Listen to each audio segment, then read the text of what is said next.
So I'd tell myself, as crazy as this seems, positive affirmations, especially when my body was down. I would have this list of things that says, like, you are strong, your body is healing, things like that. Or things that, like, I wanted to be known for, like, you are a good boyfriend, you treat people well, you do this. And I would talk myself into that.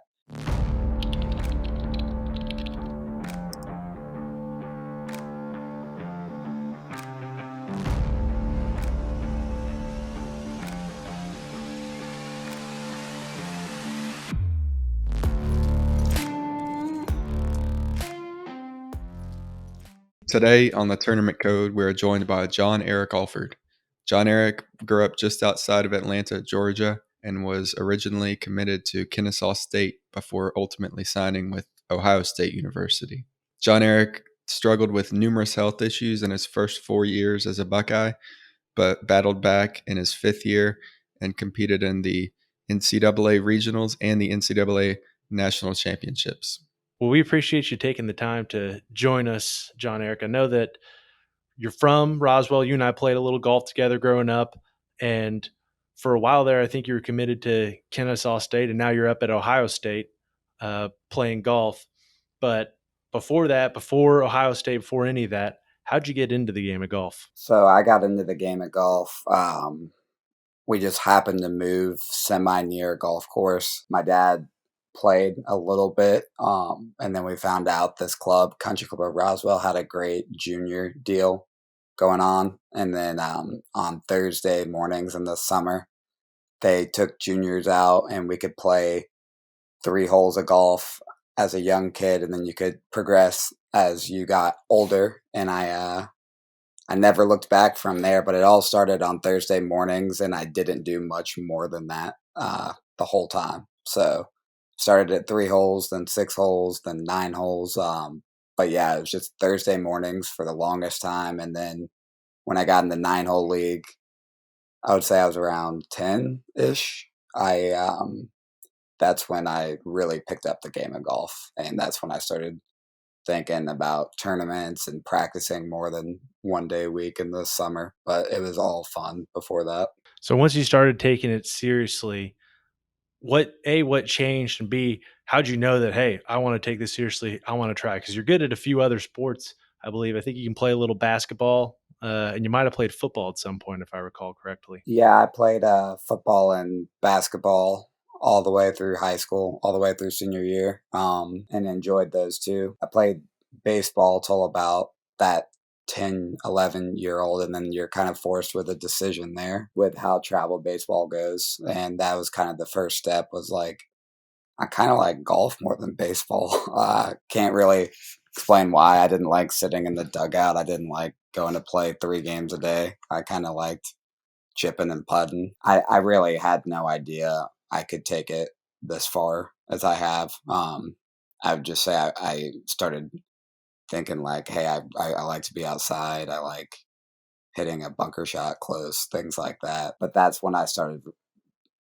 realizing that I like to be out here more, right around that 10, 11 years old. And then I would say around 14 was when I really was like, oh, I want to go to college for this thing.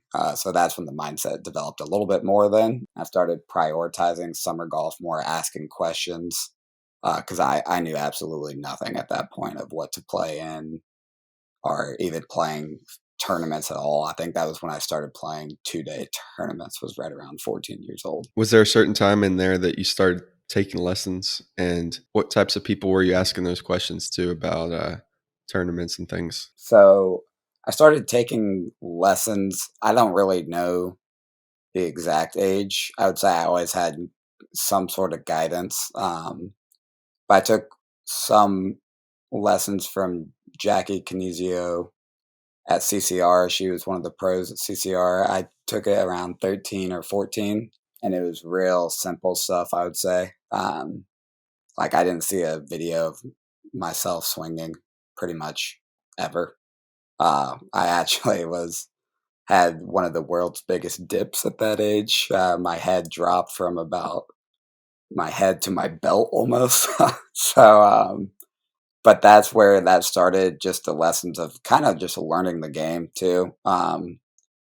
Really understanding, like I didn't know the difference between a chip shot and a flop shot and things like that, and just learning. I would say the basics. I took my first. I don't want to say real lesson. That's a wrong word, but first kind of advanced lesson with Sean Coach, and I've been with him ever since.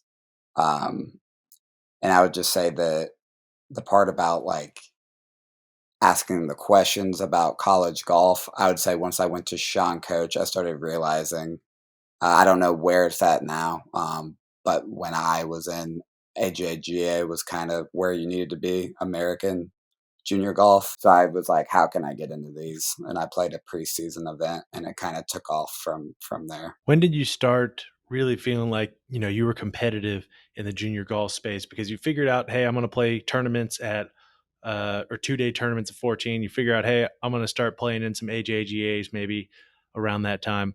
When did you figure out, hey, I can play in these, and then beyond that, oh, hey, I can maybe win some of these. I can be a really good junior golfer. Yeah, so I cracked the AJGA scene. Thankfully, they do this, but there was that preseason event. I finished third there. So I got some stars, and that's kind of what gets you in some events. And then before I kind of started playing well in those, I was playing some other tours kind of that late spring. And all of a sudden, I didn't really know what it was. Junior golf scoreboard, that's what we used then. But someone told me I was ranked one in Georgia, and I had no clue. So that's when I was like, hey, I'm doing okay. And then from there, it kind of took off that summer because I played well, and then I ended up winning one. So that took care of like getting into those events. Um, so yeah, it kind of hit me in the face. I would say I was oblivious to it. After you learned that and after you kind of realized, hey, like I'm pretty good here, did that affect, your conscientiousness about that when you went to tournaments? Is that anything that ever crossed your mind? Or was it just like, oh, cool, and then you kept on playing like normal? I would say for the most part, it was oh cool. I played like normal, but yeah, no human being's perfect. My senior year, I guess it was a little before my senior year, but I was in like all the invitationals, and that kind of got to me a bit. It was an adjustment period. It's one thing to be like a, a big fish in a small pond, but then when you transfer and everybody's hitting the ball far, everybody's, and it was just kind of, it shook me a bit, I would say, seeing some names that you kind of only saw on the leaderboards. Like I'd never seen them in person, and all of a sudden you're paired with them in groups and stuff. So I'd say there was an adjustment there, not necessarily a fear factor, but just believing in yourself. Like, oh, this is where I'm going to be at. This is the tournaments I play in now. So that was just a major adjustment period. And just week to week, it's like, oh man, relative to the tees, we were playing in things 2 over, 3 over wasn't a good score. You could kind of get away with that in some of the other tier events, but once you were in the invitationals, it was just a new ball game. So you start playing really well. You get to number one in junior golf, and you start in Georgia, and you start getting used to playing in these higher level groups, playing with guys that you've only seen on other leaderboards. Where you're like, hey, that guy's a world beater, and hey, I'm playing with the world beater. So you start getting to that point. How did you end up deciding to go to Ohio State? And tell us a little bit more about that process. Kind of continuing this theme, I kind of popped up on colleges' radars out of nowhere. Because they really, at that point, you could still recruit early. I don't think you can anymore. Um, but they were like, "Who is this sophomore?" Because like Georgia Tech and Georgia were all already had their commits since like seventh grade, so there was no way they were gonna pick up me. So I was just looking around, and I had this was my sophomore year at this point. I had a decent amount of looks from anywhere from the Power Five to really any mid major, and I fell upon Kennesaw State. It was 30 minutes from my house. I really liked, at that point, my little sister had just been born, and I thought I wanted to stay close to home. and I really liked the head coach, Jay Mosley. Fast forward a little bit, I played under that verbal commitment for about 7 months, and then he took the job at OSU. I'm like, I'm not going up to play for the Buckeyes. I'm not going up north. It's cold, and I think he knew that. He knew that vibe, and so I opened the recruiting again. I really didn't have much interest in Kennesaw State after that. There's no knock on the coach that was coming in after him. It's just I kind of went there for Coach Mosley, and if I was going to go to a non-Power Five school, it would be under a certain coach. And then so once he left, I opened it up, and I really focused on the Power Five schools. And there were some schools that I thought I fell in love with, and I did for the most part, and I was very close to committing to some ACC schools, and the North Carolina range, the Duke, the UNC, the just kind of that style of school, I'd say. And it was it was very funny because I went up and took my visit, freezing cold. Uh, we actually, OSU lost the football game to Michigan State. It snowed in November. So you would think like all this is piling up to say I'm definitely not going here. And I just had a gut feeling. I saw the indoor space. I knew I could get my work done. I knew the springs were going to be challenging to play golf in.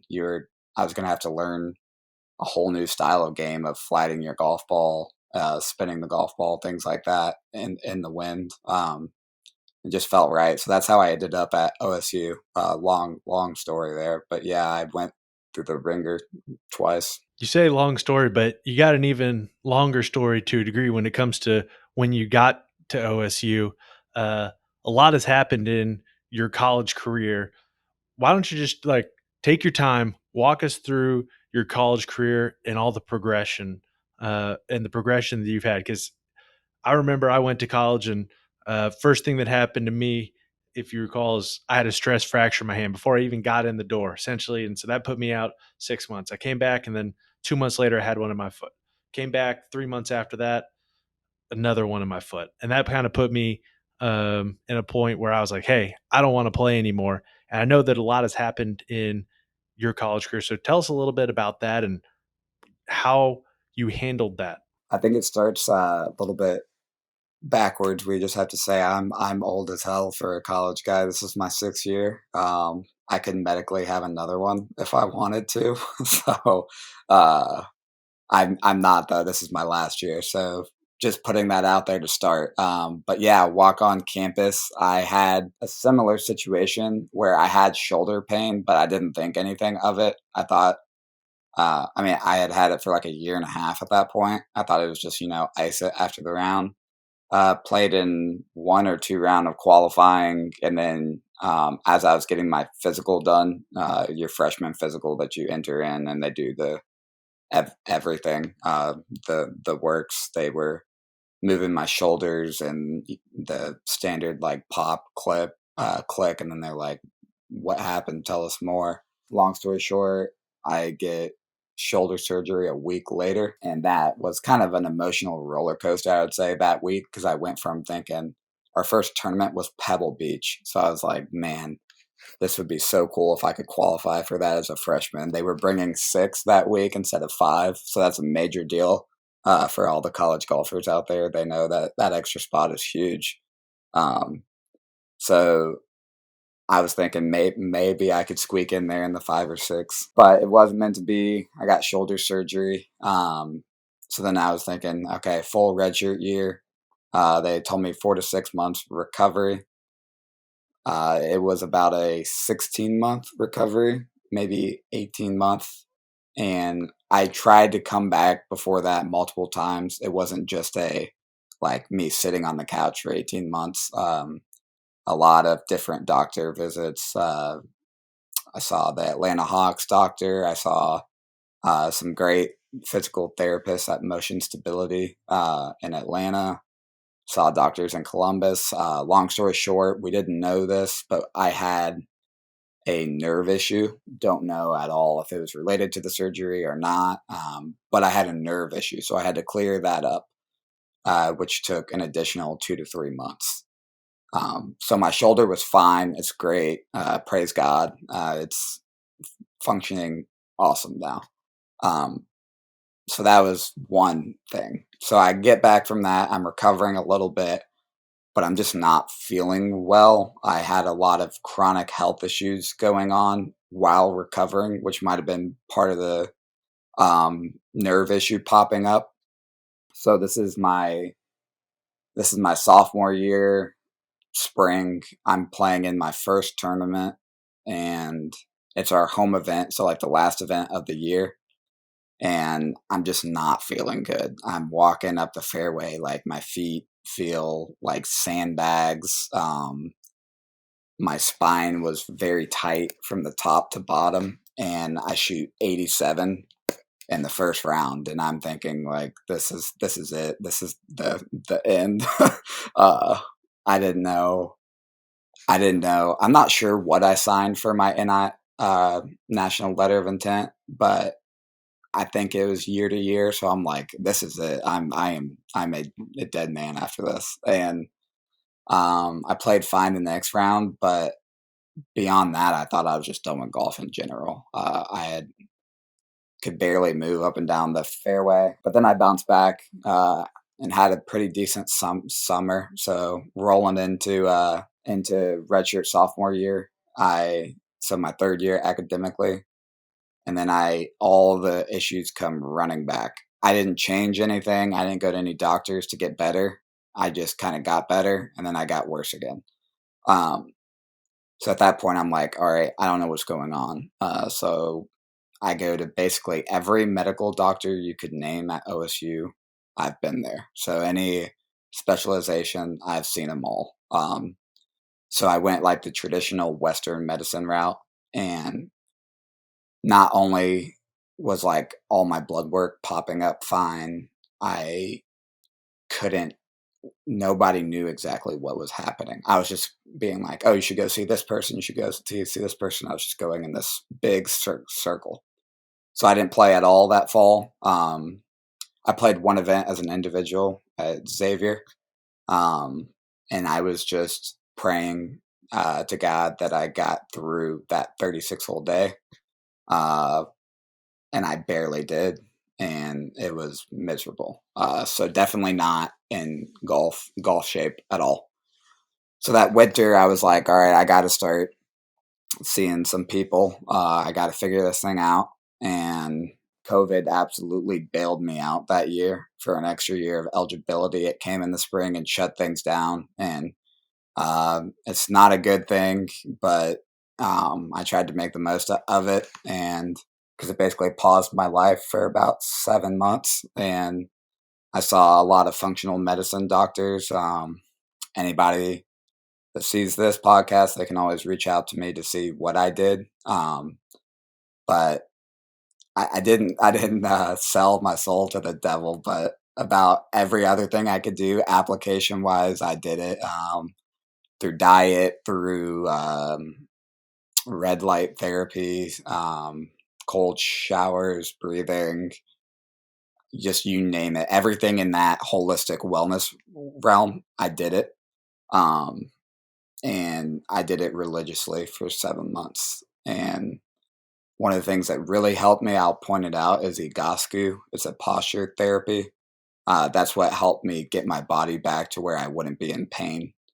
And then from there, everything else was mostly energy issues. So I could deal with that and get past that. So that was about 8 months. So I'm walking into my redshirt junior year at this point. Play about 3 events, um, and for me that was good.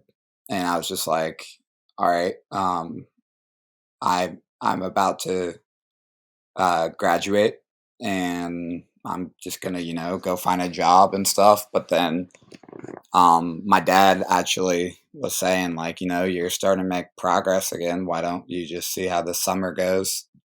And I qualified. I got through locals for the U.S. Open. So I was like, oh man. At that point, that was the only golf success I had had since I mean, I played okay my high school senior year of golf, but it was my worst year of the 4. So it was my first bit of success since high school junior year, and it wasn't. Looking back at it, it wasn't anything special. I got out because other people played bad. I shot even par in Cleveland, and it just happened to be cold, and the greens weren't that good, and people didn't putt good. But I needed it. I'll take it, and I went to the Brookside location in Columbus that everyone goes after playing Jack's place. So I got to warm up on the range with a bunch of pros and stuff. I warmed up between Ricky Fowler and Champ. That was awesome. And I was like, okay, I definitely want to come back. Yeah. So jumping back, you said, Western medicine, and I'm not saying this in a negative way. It wasn't necessarily able to find the answer for you when it comes to holistic medicine. There's not necessarily a specific diagnosis always. Was there something that they said like, "Hey, here's what we think is wrong with you," or here's why we think you don't feel good, you're not moving good, all those types of things? Or was it just like, we'll try a few different things and see what happens? And then beyond that, also, I'd like to learn a little bit more about the posture therapy that you did in order to feel better, and what that entailed and why it worked. So to start with some of the Western medicine things, at first I was getting tested for cancer. And then after that, I had a bunch of the heart monitors on for like a week. And once they rolled all that out, I was like, holy smokes, man, I didn't think it was that bad. So that had me like almost in fear. And again, we're all human. Mentally, that did some damage to me because I'm like, what do I possibly have? Like I really started thinking something was wrong, that I was broke. They basically said that I had a terrible inflammation issue, um, and that I had Arnold Chiari in my spine. That's when your brainstem, it all goes down a little bit in your neck. Mine happened to be a little bit farther down than the rest, which is why my voice is a little raspy. And it also makes my mind a little bit pawsy. So they knew I had that. Um, Outside that, they really didn't know much. They tried a lot of different medications to treat the symptoms. They were throwing some medications at me that I didn't necessarily know what their names were. Big words. And some of the medications I had adverse reactions to, because the way they were doing it was they were saying like, oh, if this medication works, it might be this, because that's how like lost we were and what was going on, because nothing was adding up. Like my spine hurt so bad, and it was in my legs and burning in my legs, yet I have like a perfect MRI and X-ray, um, and like I saw any chiropractor and they were all like, it looks pretty good. So then rolling into the Egoscue, if that answered your question, did that answer your question? Yeah. Okay. Rolling into the Egoscue, that's the first thing I found kind of, I wouldn't really call them holistic, but maybe biohacking is the word, because the way they do is a little differently. Egoscue, Pete Egoscue is the guy's name. He developed this system from, I believe, from veterans that came back that had all these chronic injuries, chronic symptoms from war. And so he owns the Egoscue method, is what it's called. And it it really changed my life, because I had some chronic posture issues. So there's the law of balance they talk about, where your body's 90-90, and it doesn't matter if that's from the front or the side. You should be like stacked, basically, your bones. And if your bones are stacked, all your organs are going to be in line, your muscles are going to be in line, you're going to feel better.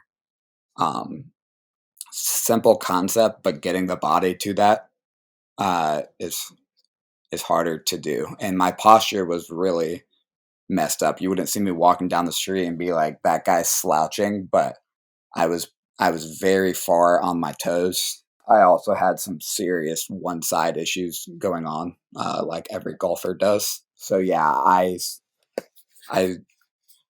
do these exercises every day with them, and I was on FaceTime with them a lot.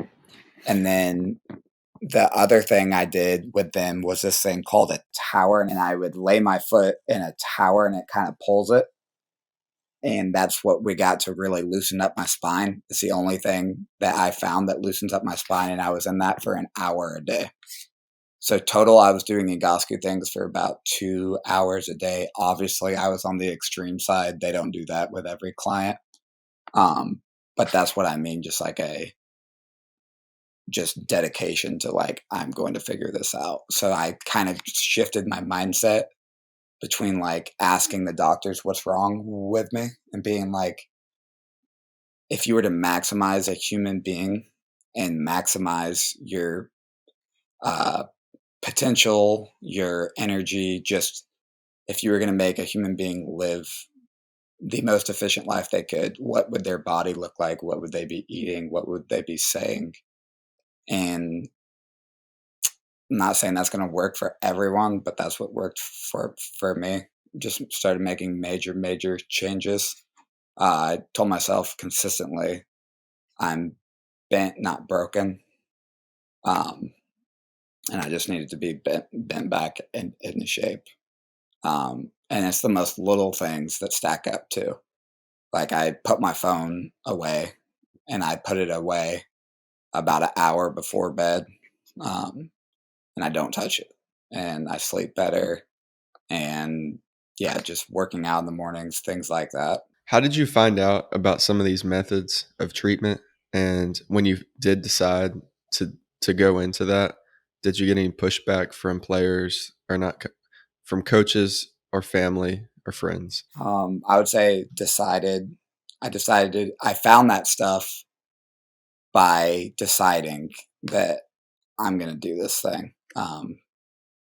Can't really tell you why I had that mindset shift, but at some point I was just like, enough is enough. I've been trying to go to doctors for like, at that point, about 12 months, hadn't seen any results. And I'm like, I'm not just going to like give my life away. I made it very radical.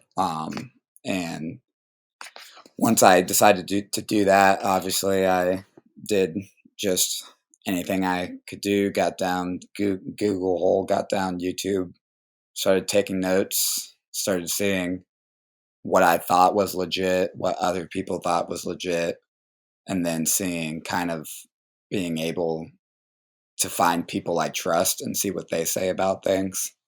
Um, and that was a lot. I didn't just happen to find Egoscue. It took me about two months to find him. And I didn't. Dr. Kanodia, and I think the clinic is called Kanodia's Clinic. Anyways, it's in Westerville, just outside of Columbus. He helped out a lot too. I didn't just magically find him. I had to go through about 3 or 4, I would say, bad functional medicine visits where I'm like, this just isn't working.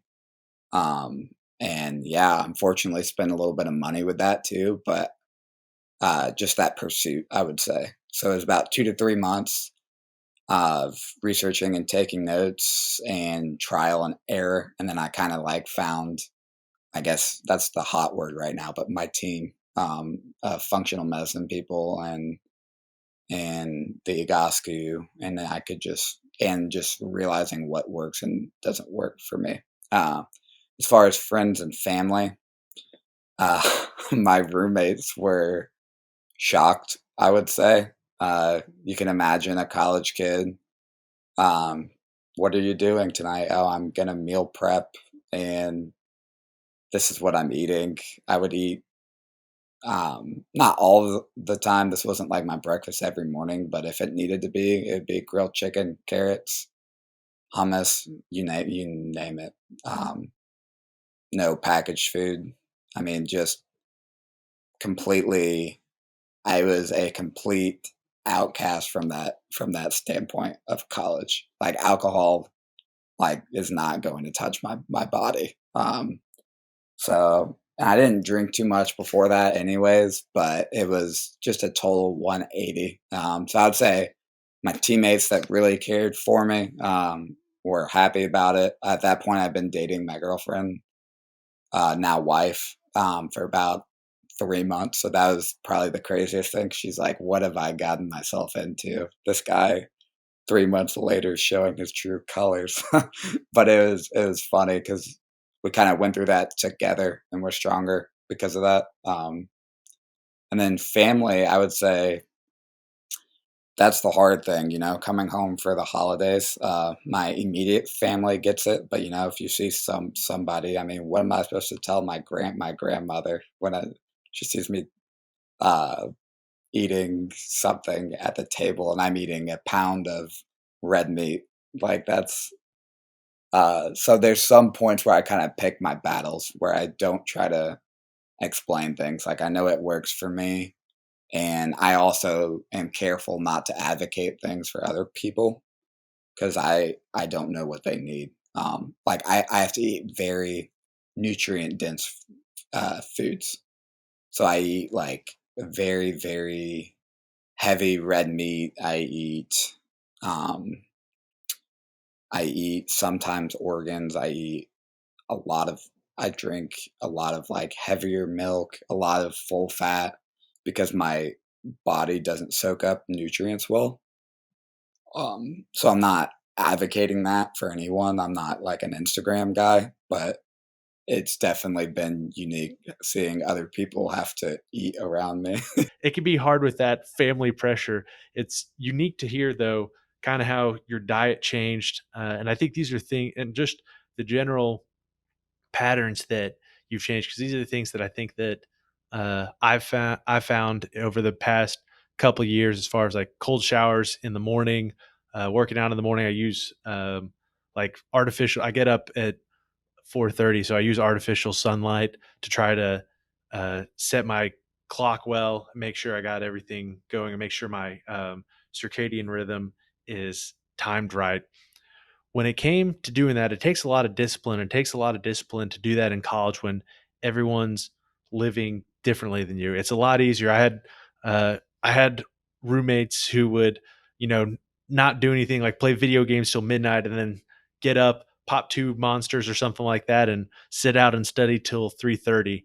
And what you're doing is essentially kind of what an adult has to do, in the sense that you don't have the luxury of foregoing responsibility because you're young and healthy, because in this case you're young but the healthiness wasn't there, so you had to act like an adult, you had to do things like an adult in an environment where oftentimes, you can be a kid. You don't there's a lot of leeway in college. What was that like, trying to do that and get yourself back to healthy despite, all the other opportunities to make poor decisions? I'm not going to pat myself on the back at all. I mean, COVID definitely helped me out in the sense of it got the ball rolling. I didn't just magically wake up and be like, I'm going to do this. Like, I kind of was forced into the deep thought chamber. And I think that's where it started, though, was just having a lot of quiet time. Because once you kind of identify your core values and what you stand for,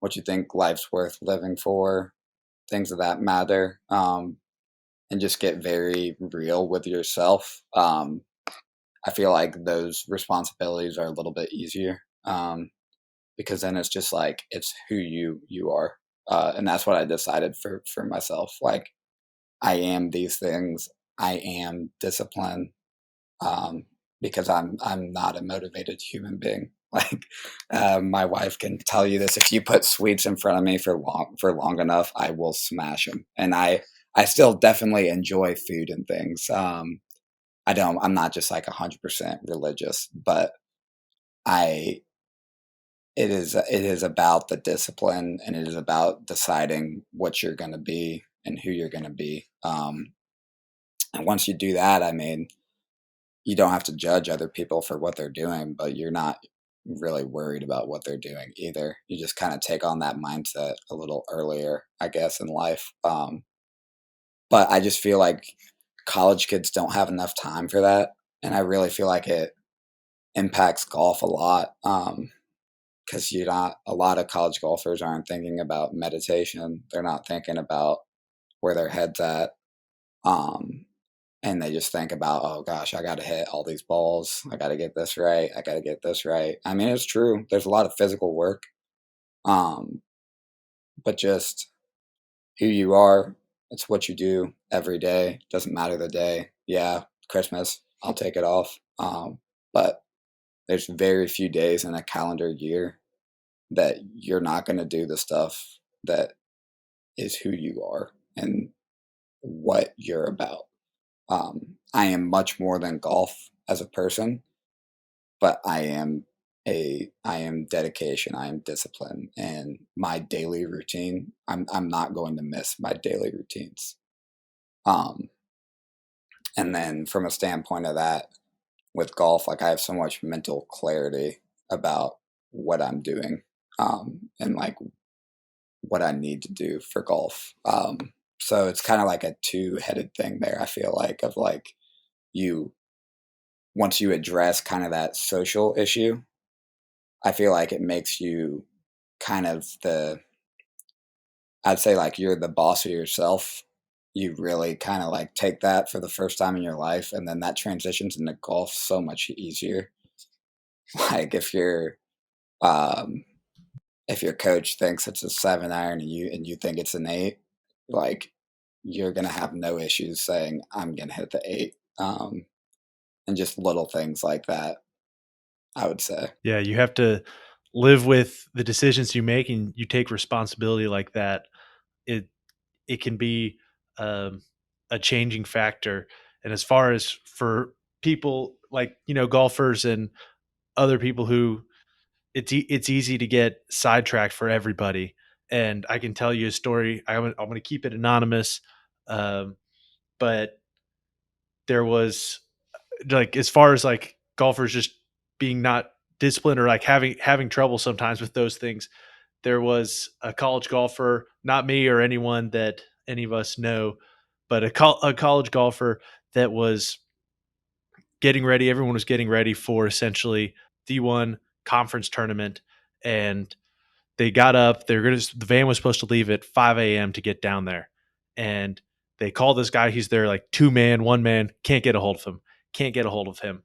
Everyone's looking around, can't find him, and so after an hour, 6 a.m., they're like, okay, someone go to his apartment, and so the coach is going to head that way, but one of the players is like, hey, like I better get there fast beforehand just to make sure if there's a problem, we can deal with it before the coach sees anything bad. They go to the apartment, and this guy is packing furiously, and his clothes are soaking wet.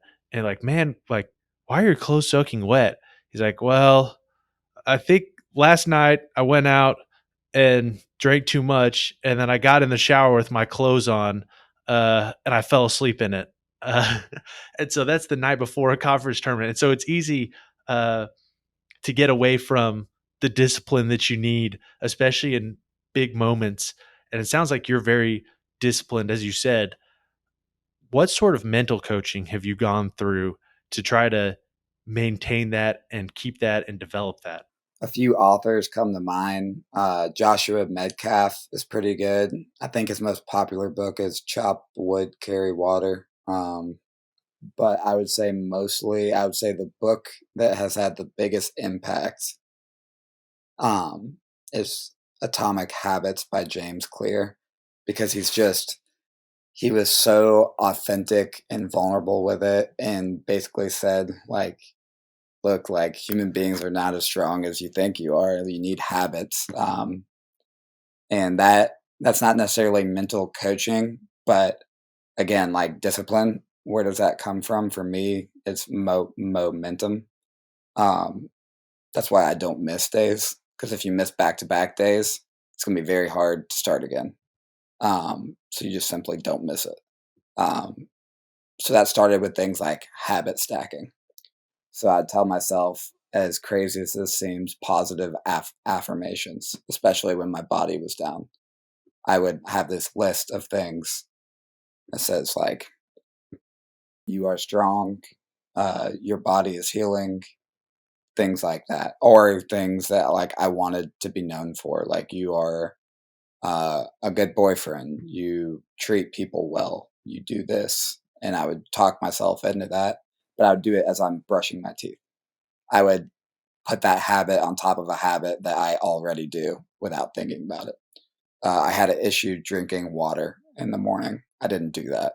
So what I do, I put the cup of water right next to my shoes before I went outside.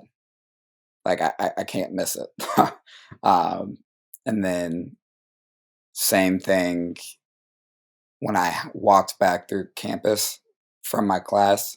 I have to do that. What am I going to do? That's when I'm going to listen to one of the podcasts I followed, and it was Ben Greenfield Fitness.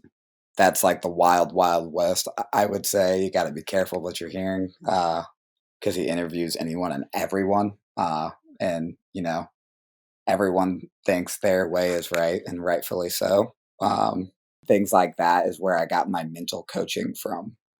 I'd say, but it all comes back to that habit thing. I am a firm, firm believer in the habit stacking, and that days pile on days and brick piles on brick. And you're just laying the foundation. And then you'll look up and you're going to be way farther than you were. Because am I the most disciplined person? I would say there's a lot of people out there. Navy SEALs would kick my butt in that category.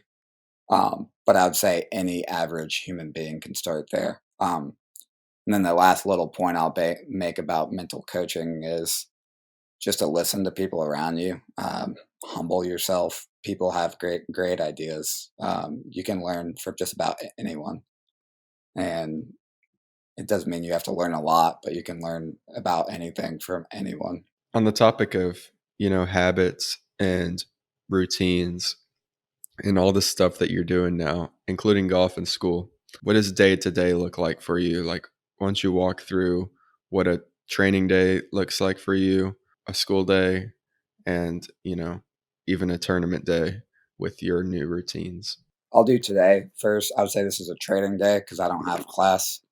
Um, so I worked out before this, and what that looks like is some strength, a little bit of mobility, and I would say and then I do Egoscue after that. But the strength portion is more rest periods because my body still needs it. But then I do like a flush after, so like any sort of hit workout you've seen, I just get breathing, I get sweating, I get the detox happening, and then I do a lymphatic system flush, which thankfully nobody has recorded me doing it. I'm sure it'll get recorded at some point if I make it big in golf. But I basically uh, jump around, and I'm getting my body up and down, and I'm like wiggling my elbows and hands because we have hundreds of these lymph nodes in our body, and my job in the morning is to flush out the waste.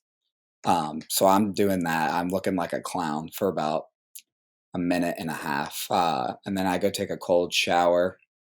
Um, I don't do a huge fast, but I do a little fast. Like I won't eat until I'll probably go out and practice around 9:30. That period between read recovery, that's when I'll do some more of the Egoscue stuff. And I also use a Beamer mat. That's like a PEMF mat that's been around for a while.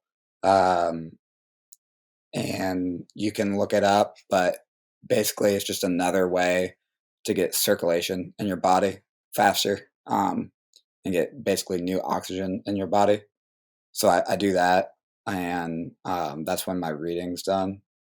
And training days will look different upon the year, but this is just how it's scheduled right now. Because as I said, I'm in Georgia, and nothing's going to be usable before 9:30, anyways. So that's when I get all this done. But I would say pretty much I'm a big believer to just as Daniel said, but of the circadian rhythm. Obviously, we travel and golf, so just try our best. But I mean, I'm pretty much going to wake up around the same time every day. And then as far as golf goes, that'll change day to day. But I would say in general, anytime I can right now with the situation I'm in of being at OSU. If I can play, I'm playing. Um, when I'm down south in the winter, so I'll play today. I played yesterday, so that'll be at least 18. If I can get in more, I will. Just depending on the tee sheet and all that. And then I have my putting practice for about an hour, and I've laid out my putting practice pretty similar to Steph Curry's shooting routine. I don't know if y'all have ever seen that, but he does basically the same thing before every game. That's what my putting looks like. Tell us about what that's like. Okay, so I picked a lot of this from Dr. Mo, Morris Pickens, and Sea Island. I'm not a I'm not that smart of a dude, but I'm just learning from people. So start line technique work, 5-10 minutes, whatever anybody does. Those drills will also change depending on the day, um, but only 10 minutes caps of that because you can't really do, in my opinion, more than 10 minutes of that is you're losing the benefit. You're just kind of wasting your time. So then the next thing I go into speed drills. I saw y'all had Scott Fawcett. I use his coin drill, so I think that's pretty good. That's about the best it gets. I'll mix up variations of that to keep it fresh. But a coin drill of basically stopping your ball as fast as you can in the area you want, and just having just complete control of the ball. That's all I'm focused on too. Like I was solely focused on technique, then I'm transitioning into solely speed. And then my next step is I apply that speed. So I want to get at least 4 two putts in a row from 35 feet or more. But I don't go normally outside like 50 feet because you don't have a lot of those unless I'm going to play big green complex or something. I'll switch it up, and then I go into I would call it games, but putting games. So I'm trying to make the putts now. And this looks different, but I do a series of strokes gain drills and see where I am relation strokes gain putting. I would say I would do 2 or 3 games depending the day. Two if I'm shorter on time, and then I always end with pressure putting. So what I do is I have tees 1 through 9. I think it chalks out to 9. I'll have to double check. But there's 3-footers, 5-footers, and 2 7.5-footers. And those tees are numbered so that I mix them up. I close my eyes, draw them out, and then I put them down. And so that order is different every time. I'm not just going in a circle. And I go around these tees, and I can only miss 1 putt. So basically and that's kind of my belief in putting is just own basically 6 feet and in 7.5 feet and in, and the rest just dial in your speed. I'm a firm believer in that. So that's my putting practice. If I'm just woefully off on green reading for the week or wherever I am, I'll do that same thing too. I'll make a section for purely green reading. I think the best results of putting I've had is to break it up. Like if you're doing start line, I don't think you should be worried about if you're making the putt or not. So I don't believe in doing a start line, putting a start line down and making sure you're making the putt, because what if it's breaking a little bit left and you're just pulling it a little bit? So everyone has their different thing, but that's what my putting routine looks like. Very cool. So we've talked about your junior career. We've talked about college, finding a way to get healthy, all that kind of stuff. So you found a way to get healthy, and then you were able to get out and play a decent bit this year. How's that been? I would say it's been good. I mean, I played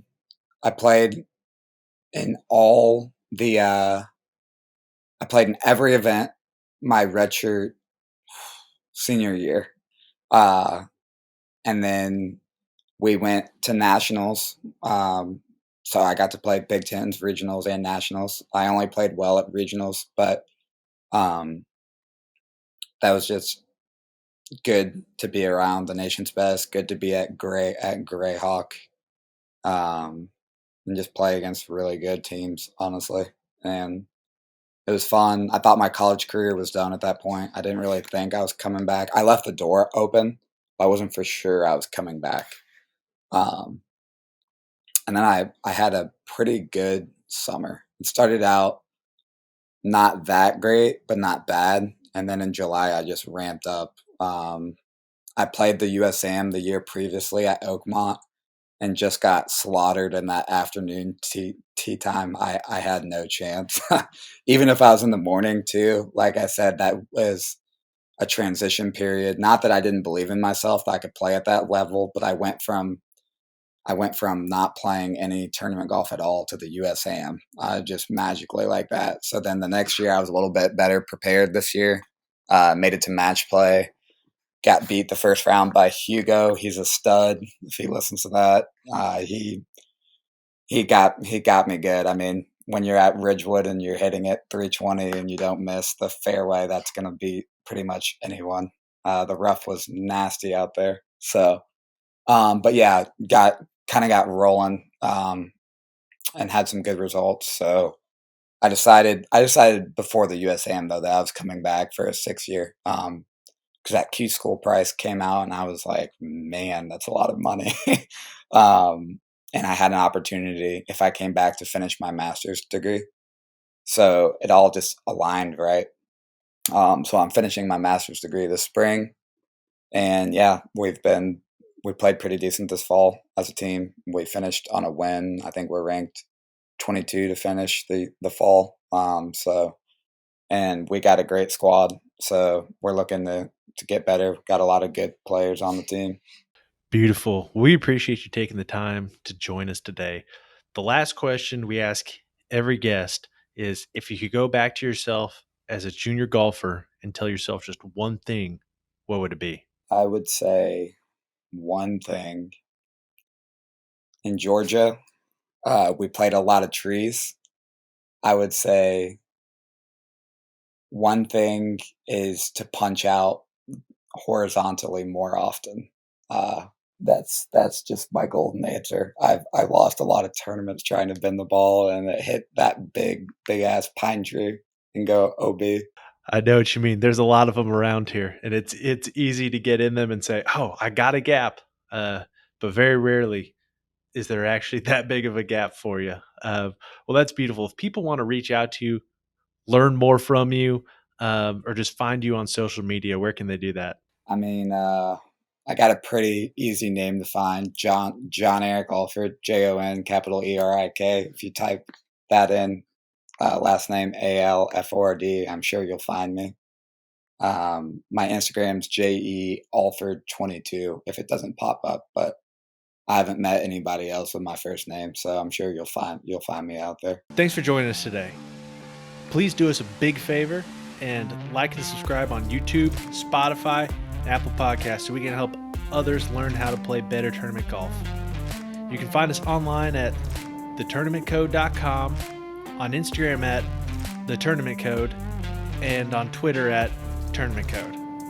As always, feel free to reach out to us at those places or email us at daniel@thetournamentcode.com and cooper@thetournamentcode.com. We hope you join us as we continue to dive deeper into what it takes to play elite tournament golf.